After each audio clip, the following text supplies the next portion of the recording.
Well, it's a week later, the snow's gone, and the water's still running into where that drain was. Oh, there you can see a sandstone. We are going to walk along that hill, and this is my the last walk of this field trip. And this hillside is going to be quite a challenge, both to understand what happened and to figure out what to do with it. As I believe I told you, I'm not sure, there was a building of some kind here. There were various features up inside those hawthorns. But the hillside, I believe, I'll talk as I walk here a little, I believe that this was bulldozed. I'm practically sure of it. Well, the road that I'm walking on was my doing. I had a bulldozer do this because there was no other way to be able to get back up through here. It was too wet. But the bulldozing, I think, came down over the hill time after time, pushing ground down, I think. And this, I believe, was all heavily mined, but now has been covered. I'll go on a little bit and then tell you more. Okay, there's the old apple tree that's been a landmark, and there's the cherry tree house. And these begin to look like terraces. Those are my contour, that's the result of my contour ditching. And they reveal features. I've done it up there. I've also done it down below here. And I maintain that they are neutral. It's a little bit like taking a crayon and rubbing it across a piece of paper that's over something rough like a tombstone, a brass rubbing, say. They do not have an agenda. They are always true to a contour, and so they reveal features. Down in here is going to be quite difficult to figure out eventually. I think largely because of that bulldozing.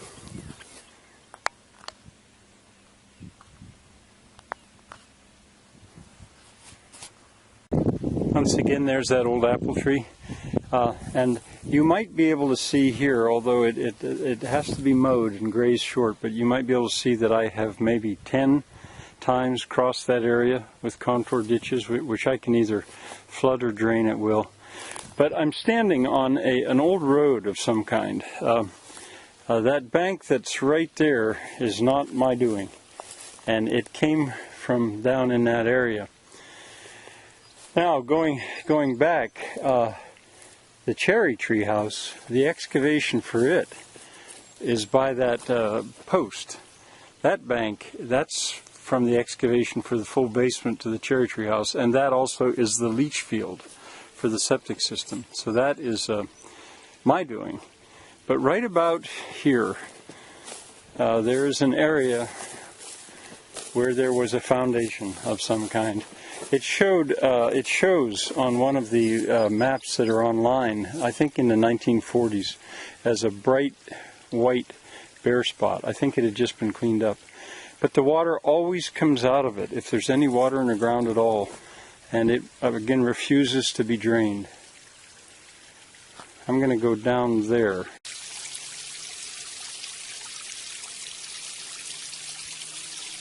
That's Barbie Falls. I just wanted you to hear it a little bit. That's where I dropped the water from Jeffrey Biss. Now, here is the remains of the original road. Again, I don't know if you can see it or not. That is a contour ditch, perfectly level. That's a contour ditch, perfectly level. But going directly from me up to that post is where this road used to run. But it annoyed me that it went uphill and then back down. So I shifted the road so that it was closer to a perfect contour. I had my neighbor plow it into existence, and I'm glad I did, but I think I should tell that this, where I'm standing, was not the original road, but rather the original road climbed here and then later went down, and I think it can be made to fit with what's beyond. Here you can see stones, paving stones that I laid out on that axis that goes right through the cherry tree house, part of my hopes for someday a parterre here. As I've said before, ignore the buildings. I'll tell you about the buildings at some other time, but I want you to look at the land. That road that you're looking right up is very, very old. But there was a street laid out below it, and then right where the bricks are underneath my porch is also another remains of what I think were streets. The next one up can barely be seen through that brush. You might not even be able to see it, just to the right of that arborvitae. The rest of the grading had to do with the cherry tree house and what to do with what was brought out from there. That's where I just was. Now this ground that comes out here, I've assumed is the result of the excavation for the basement of the house where I live. Here's where I believe it was put, and in the process it covered several foundations. But down by the stump of the old, that old stump of a black walnut, there's pottery to be found, and very apparent from that first picture I showed you, that old picture. Now, just down there where the pair of black walnuts are between us and that building, you can see that there is a bank of sorts. Well, I think that was intended as a street, and it went on out that way. But it's very, very hard to tell now. There goes the neighbor. Where that strange-looking construction is, that is the beast, a subject for another time in the course. But the beast now sits right, it's an outdoor furnace, monstrous. It sits right in the middle of where that old Schnabely house was, later the Oppenheimer house. And the two barrels, the two tanks are part of a charcoal retort. Now I'm going to go down there because I want to show you two kinds of stonework. Okay, this wall that is failing, I'm not sure if I can save it. I think I might be able to save that. But in the process of trying to expose this, what to do with the stones and all the stuff that have been dumped here, well, that's part of the origin of the beast. And then this stonework over here, that is newer. And that stone, that's the way the stone looks that was taken out of the mines. And it lays up beautifully. Now, my cousin chose to put it on edge as a veneer, but which works as well. But anyway, this is very old. I would say this comes from the time that the Oppenheimers added on to that old house. That's where I was. You're liable to hear a pigeon coo in a moment. This barn might have been put on an old foundation. I'm not sure. Not sure about that. This area, we've never known exactly what to call it. A patio, a plaza, a barnhof, I don't know. It's my grandfather had a barnyard here, fenced-in barnyard here. But anyway, now looking back, again, ignore the buildings and the other features. Down by that tipped-over cement mixer is the lowest street, quote-unquote. And maybe I could pan over to just above the blacksmith shop. There's where that quote-unquote street went, or was planned, and it went quite far. I think it went all the way maybe to the pond. Then this is the road that's been here forever, seemingly. The bank above it, that seems to have been part of the plan. Up there where those forsythia are planted, that was part of the plan. That's 1, 2, 3, 4 maybe quote-unquote streets that were either plowed or graded somehow to be parallel.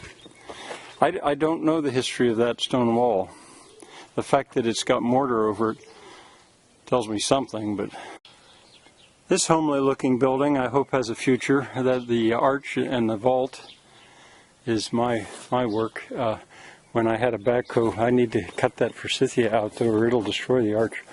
But I put it over a well. Maybe that would be of interest.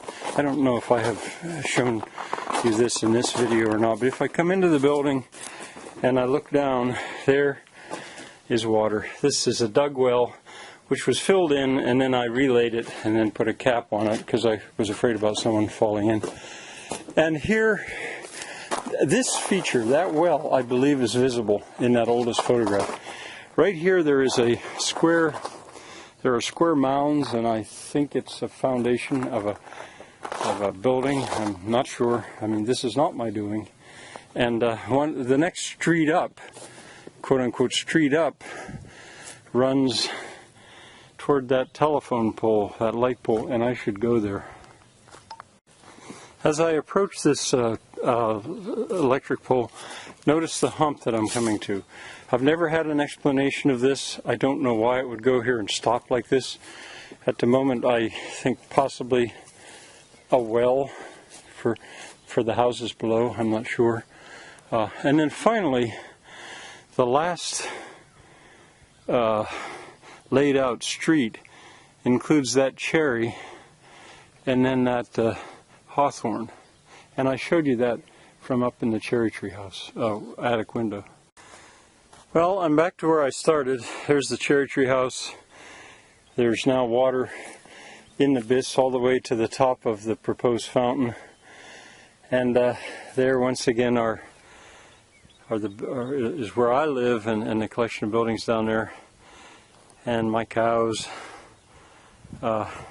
Maybe one more time I'll pan around so that you can see why this is called Dutch Corner.